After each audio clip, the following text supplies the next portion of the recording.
In the latest episode of Gozyuger, the world just ended, there was a bunch of lore that dropped, and there's a new warrior arriving. There's no time to waste, so let's get right into it. Now, it goes without saying that this episode was insane, and honestly, it felt like the penultimate episode of the entire show. The amount of stuff going on just left me speechless. But the main takeaway of this episode is that the world was essentially reset. Yes, Tegajune's main goal was to pull an Enrico Pucci and use Maiden Heaven to create a world of her desire. But in order to do so, she had to marry Tegasword-sama and create the Prince of Destruction, aka Good Burn. However, to even get there, she had to make it to Earth. So she had Brighton go get the ritual stuff for the ceremony.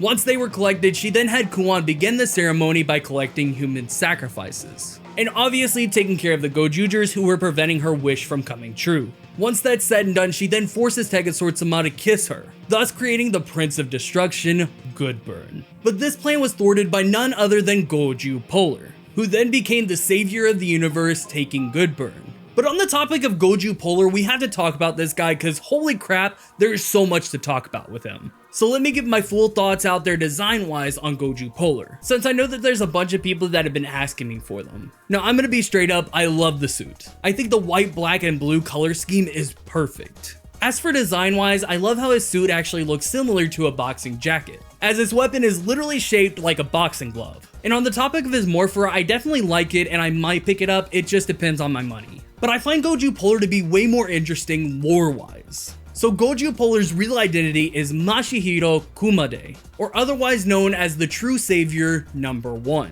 And interestingly, he isn't actually the 6th in lore. Normally a 6th ranger is known to just be a bonus ranger. But here Masahiro is going to be taking over as the main character, the first warrior, essentially hijacking Hoeru's spotlight.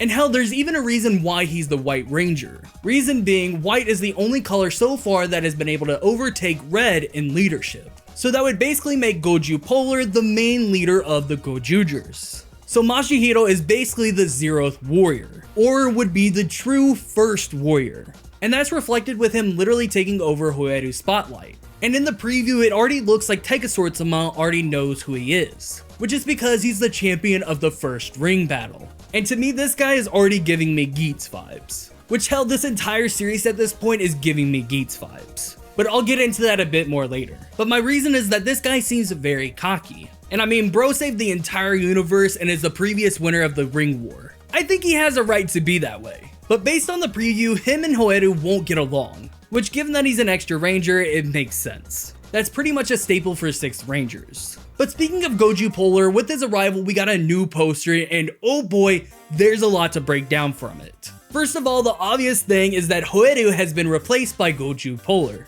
literally showing that he is hijacking the show, thus leaving Hoeru as a lone wolf in the back. So I wonder if the other Gozyugers won't remember him or if they will just reject him for the new savior. And considering how the Gozyugers felt when they were fighting Kuon, this will hurt Hoeru. But moving on, we see that Tegasword-sama has been replaced by Good Burn, which makes sense given that this is Masahiro's world. So maybe Tegasword-sama will be temporarily powerless here. In the preview, we see that Tegasword-sama has a human-sized form.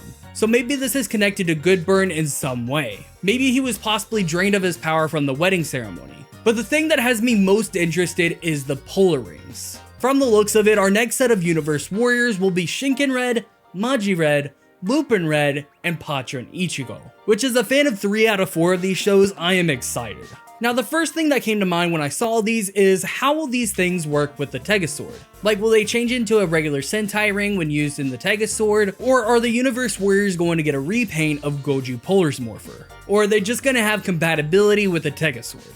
Alongside this, every Universe Warrior so far has had an ability granted to them alongside the Sentai power. For example, Gal-Red controlling animals with music, Don Momotaro's companion origamis, and Red Racer's time stop ability. So with these being polar rings, are their abilities going to have ice-based powers now? I mean, they have to be somewhat different to the normal ones, right? It can't just be cosmetic. Either way, this poster has me hyped for the next arc. Shifting gears, we have to talk about what the hell happened to the original cast. From the looks of things, Hoeru is the only one left normal, leaving the rest with entirely different personalities. Now I believe this has something to do with Kuon taking Hoeru's ring, as we never saw this ring being destroyed unlike the others. So I wonder if this ring essentially respawned in this world, Since it was never destroyed, Hoeru gets to keep his memories. So this begs the question, how did the others get their memories and rings back? When I went into this series, I noticed right away that this series shares a lot in common with Kamen Rider Geats. Both shows are connected to desires and fulfilling a wish. Both shows have a god that fulfills said wish if said player is declared a winner. Hell, they even both have video game aesthetics, with support items from the DGP in Geats, and the video game combos in Gozyuger. And now the world has been reset in Gozyuger, which if you've watched Geats, you would literally know that that happens every time a new Desishin has been crowned. So I bring this up because there's a mechanic used in Geats to grant users memories back, being the ID core system. If a player touches any ID core, they are immediately given their memories back of the DGP, but they don't automatically join the game, unless you're Ace who literally played 5D chess with the Game Master, but that's besides the point.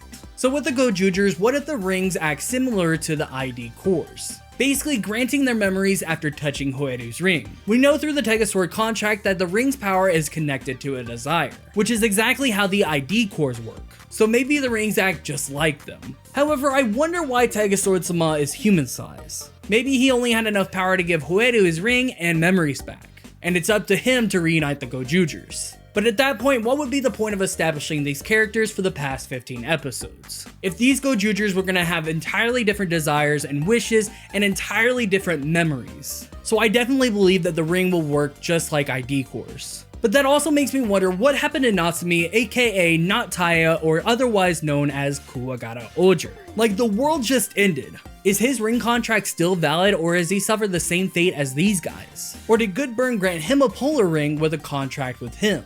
The last we saw of him, he was still looking for Sentai rings and wanted a rematch with Hoeru. So I hope that wasn't the last we saw of him. But on the topic of Natsumi, it's kind of a hidden detail, but the place that Goju Polar is fighting Hoeru is the same exact place he fought Natsumi. This next episode could quite literally be a retelling of those events, where Hoeru is in Natsumi's place as the rival of sorts. And coincidentally, this is the same exact place where Hoeru made his contract with the Tegasword. And while this title is technically a Kyōranger reference, it also serves as a nod to the first episode, as Hoeru was supposed to be the savior of that world. And now Masahiro is the new savior. Lastly, this episode gave us a bunch of new info about Tegajune and the No One world as a whole. First off, the fact that Tegajune was an AI created by humans makes sense. But something that caught me off guard and that I didn't notice was the fact that everything in the No One world is AI generated. That means the No One monsters, Bryden, and the IEs are all generated from her. But the interesting part is the reason why No One monsters are after people with similar wishes.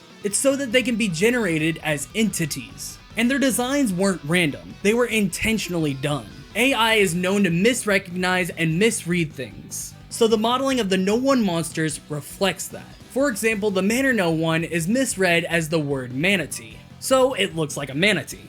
The Tokimeki No One basically took the Toki part and made it into a monster based off of a crested ibis, which is also called a Toki in Japanese. The Tag No One misread the Japanese word for tag / hide and seek as sea otter. So the monsters will have an underlining meaning behind them. But I bring this up because there has to be some way that Bryden exists, right? Maybe they're AI generated based off of the dead. Hell, Bouquet is based off of the Titan Aru, which in Japan is literally known as the corpse flower. And there's a popular theory that Bouquet is Sumino's sister. And we already know that if Tegajune has enough data on something, she can recreate it. So what if she kidnapped her sister, blamed Rikuo for the disappearance, and used her corpse to create Bouquet? Let me know what you guys think about this idea. Either way, we are only 15 episodes into Gozyuger, and we are already getting this insane of a plot twist that is literally changing the series as we know it. If you guys are just as excited about the show as I am, go ahead and smash that like button and leave me a comment about your predictions for Act 2. And while you're down there, go ahead and hit the subscribe button with notifications on. And with that, I'm gonna get the heck out of here. I'm Thal Plays, and I'm out. Peace.